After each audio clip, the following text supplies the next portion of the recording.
Welcome back, and get ready to engage your left hand and right foot. We'll look at a simple rhythmic left hand pattern called a bass line. Getting some rhythm in your left hand will help you develop it as a separate entity from your right hand and will bring more groove into your playing. In this session, we'll begin learning to read music in the bass clef, which is where notes that the left hand plays are usually read. We'll also get our right foot into the action by introducing how to use the sustain pedal and how not to overuse it. Watch my left hand work, and then we'll learn our first bass line.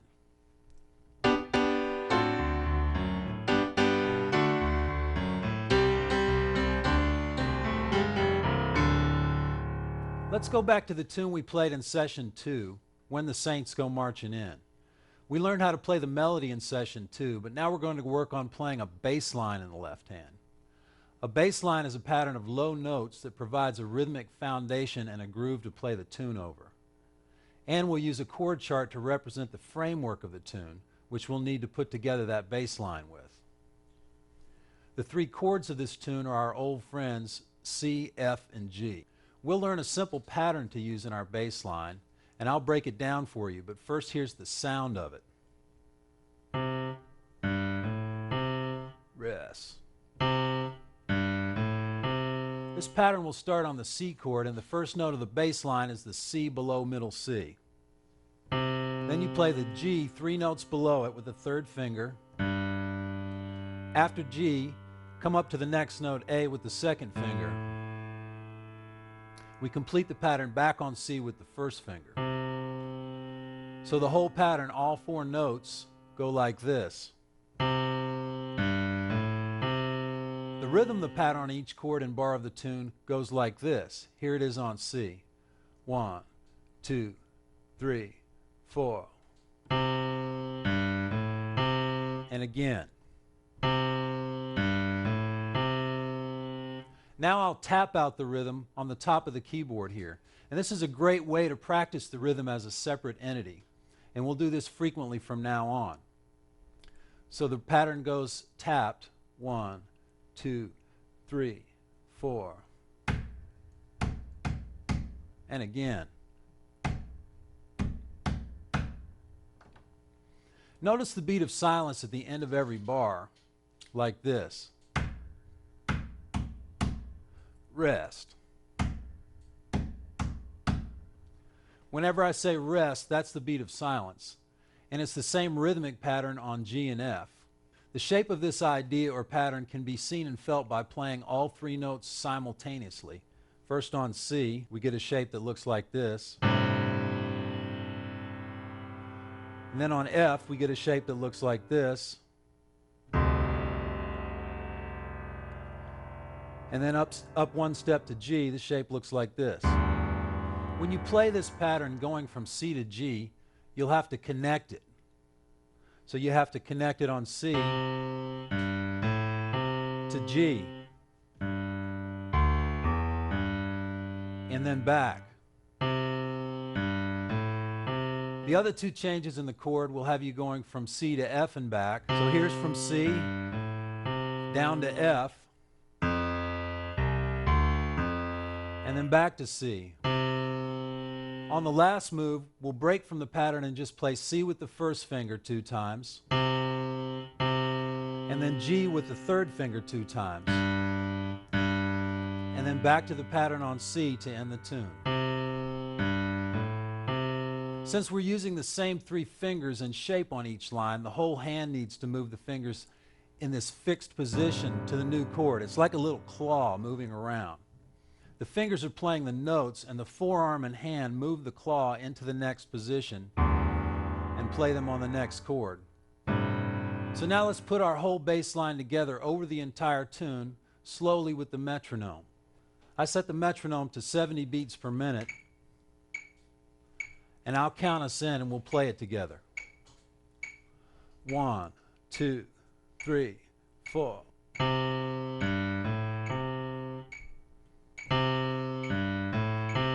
Rest. To the G. Back to the C. Down to the F. Back to the C.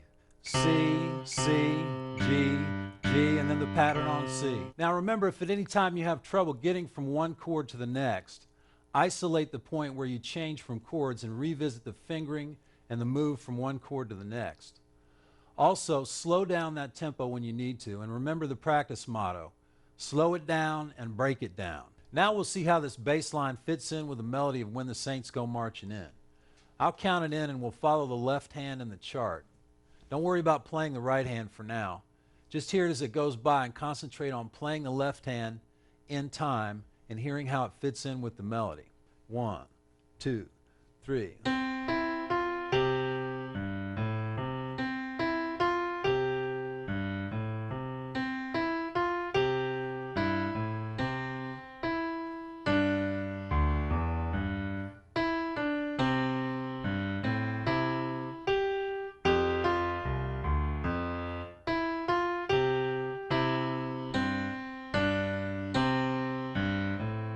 Notice that there's a little dialogue, a little give and take between the right hand melody and the left hand bass line. In the first two phrases, the left hand is answering the melody. Here's the melody. Here's the left hand. Bo, do, do. It sounds like a line a tuba would play at Mardi Gras to me. Now we'll play this bass line all the way through, and this time I'll put some right hand rhythm chords against the bass line. I'll count us in and just play the left hand and hear how the right hand chords sound against the left hand.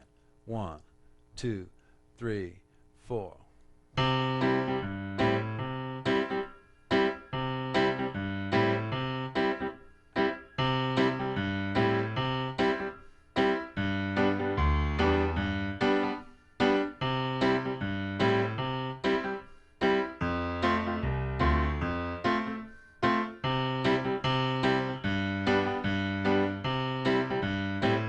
Almost got a little reggae with the right hand there. The more you develop the left hand's strength and independence, the more you'll be able to keep a bass line going while you play complementary rhythms, melodies, and chords with the right hand. Here's an advanced example of independence between left and right hand in an original New Orleans flavored bit I wrote.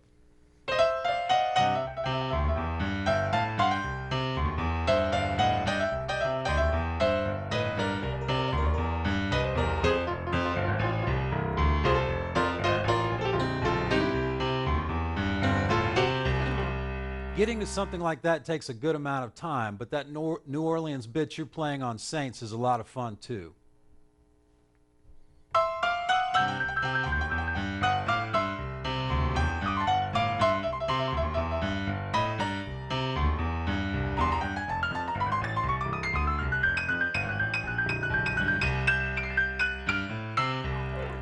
Your left hand can not only supply the foundation for chords, it can also play the melody. For those of us like me who are very right-handed, the left hand takes a bit more time to get moving than the right, but that's all right because in general, it'll play a more supportive, though vital role. It's also fun to experiment with playing chords and melodies in different ranges. And playing a melody in your left hand helps strengthen it and opens up your ears to hearing it in a new range. Let's go back to the melody of When the Saints Go Marching In. Only this time, let's give it to our left hand, down an octave from before. When we played Saints with the right hand, we started on middle C with the first finger. Now let's play it with the left hand very slowly, starting on the fifth finger. Your hand will stay in that one position. Each finger plays or stays over one note, and you already have that melody in your ear. Here are the fingers in each phrase. Phrases 1 and 2 use fingers 5, 3, 2, and 1, so they sound like this. And then the same thing again. And And then phrase 3 starts like the first two and then goes somewhere else. 5, 3, 2, 1, 3, 5, 3, 4. Phrase 4 uses fingers 3, 4, 5, 5, 3, 1, 1, 2. Phrase 5 goes 3, 2, 1, 3, 5, 4, 5. And again, we'll break this down further in the workshop. For most of us, this melody will be harder to play with the left hand, especially with the fourth and fifth fingers. In the left hand, we'll mostly be playing low notes to support the right hand, bass lines, and eventually chords with the left hand. But I want you to become aware of the piano's possibilities with these lower notes and also to strengthen your left hand. The left hand of the piano is usually represented in written music on a separate staff from the right hand's treble clef. The clef on this lower staff looks like this, and it's called a bass clef. The bass clef staff is written parallel to and just below the treble clef staff. So when piano music is written out, there are two staffs. The upper one is the treble clef staff for the higher notes on the piano, and the lower one is the bass clef staff for the lower notes on the piano. Just like on the treble clef, notes can come on the lines or the spaces or above the lines or spaces. The lines of the bass clef are the notes G, B, D, F, and A. A traditional way of remembering them is good boys do fine always. And these are those 5 notes on the piano. G, B, D, F, and A. The notes on the spaces of the bass clef are A, C, E, and G. And here they are on the piano. A, C, E, and G. Using leisure lines above and below the staff, a middle C on the bass clef will be the first line above the staff, and the space below it will be a B. The first line below the bass clef staff is an E down here. The first space below the bass clef is an F, and so on. Now let's go back to When the Saints Go Marching In the lower octave in the left hand we just practiced, and see how it looks going by on the bass clef staff. 1, 2, 3. Rest, rest, rest, rest. 1,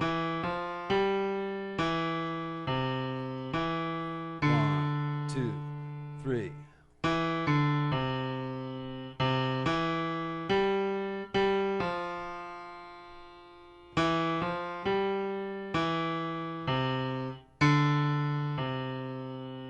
We'll get to the different note and rest values soon, but for right now we're just focusing on the lines and spaces of the staff.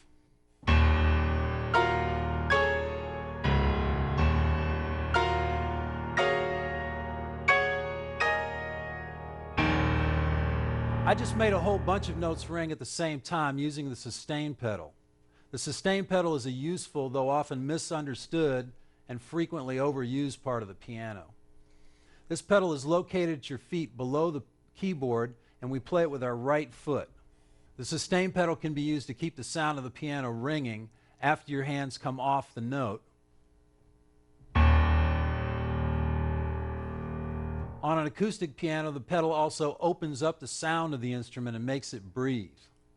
On a digital piano, the sustain pedal is an attachment and should sit approximately where the sustain pedal sits in relation to the keyboard on an acoustic piano. Using this pedal allows you to stack chords or notes without losing the sound of what was played before using it. To hear this pedal working, let's play a C triad rooted on middle C with the sustain pedal down and keep going up in C triads. As long as I keep the pedal down, all those notes will keep ringing. And I can play any other kind of chord, they still ring. Now let's do the same in the left hand. We'll start by playing a middle C, and then play all the C's going down the keyboard while holding the sustain pedal down.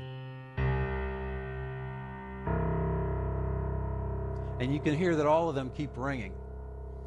Here's the pedal used to stack notes that way.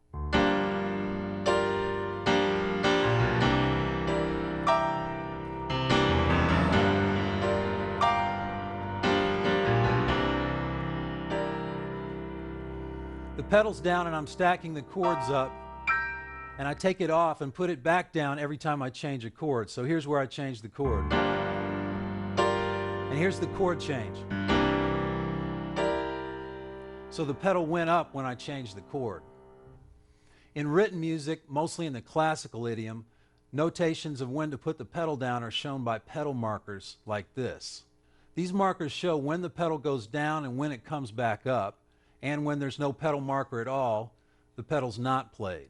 Using the sustain pedal can be useful, but the pedal should be used judiciously because it can cause you to blur melodies, rhythms, or progressions unintentionally. Here's an example of a melody being blurred by overusing the pedal.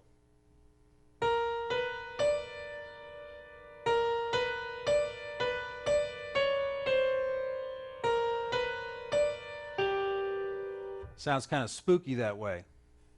Now here's an example of a rhythm figure being blurred by overusing the pedal.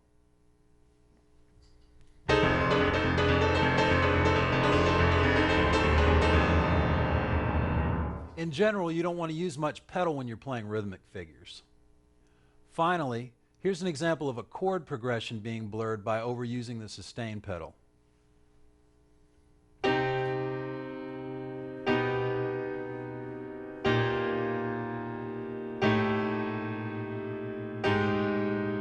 That's because I don't change the pedal when I move on to the next chord in the progression. In general, highly rhythmic pieces should use little or no pedal. For example, when I'm playing a ragtime piece, the notes need to sound like this. But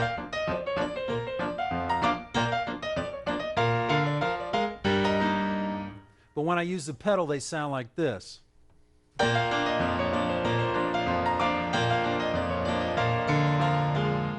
Let's try using the sustain pedal on our first chord progression. We'll play our first chord progression first without the pedal. 1, 2, 3, 4.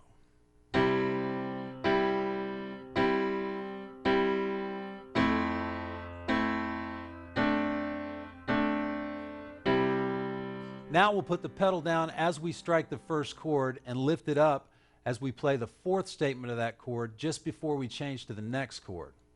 Then put the pedal back down when we play the second chord and leave it down when we strike the third chord, because these chords are compatible enough that it makes a nice effect to play them both with the sustain pedal down. So the whole thing, using the pedal this way, sounds like this. 1, 2, 3, 4. And change the pedal. And then change it again. Practicing without the pedal helps us to develop our ability to connect things musically using our body. The wrists and forearms are mostly responsible for connection at the piano when we're not using the pedal. Practicing with the pedal and using it well will also allow us to get other colors and sounds from the piano and to use a large range of the piano at once.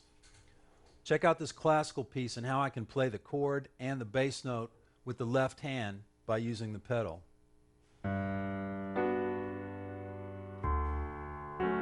And it connects them. The bottom line on when to use the pedal is, use it judiciously, never allow it to muddy the picture, and don't use the pedal to attempt to connect what your body can connect better and cleaner. This session's nugget is really more of a don't, and it is, don't over pedal. Develop an awareness of when you're using it. Practice without it unless the thing you're practicing really needs it, and change it often when you do use it. Practice purposefully and use the pedal judiciously, but after you've done that, try to experiment with the pedal, stacking chords and finding melodies or ideas that sound good with the pedal down, like this.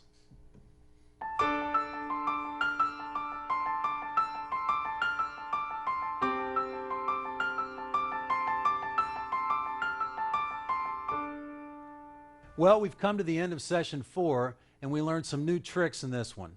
using our left hand on bass lines and on a melody, and using our right foot on the sustain pedal.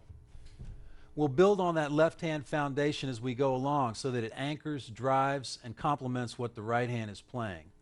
We also began reading in the left hand's clef, the bass clef.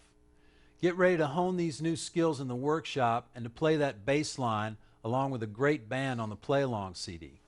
So work that left hand.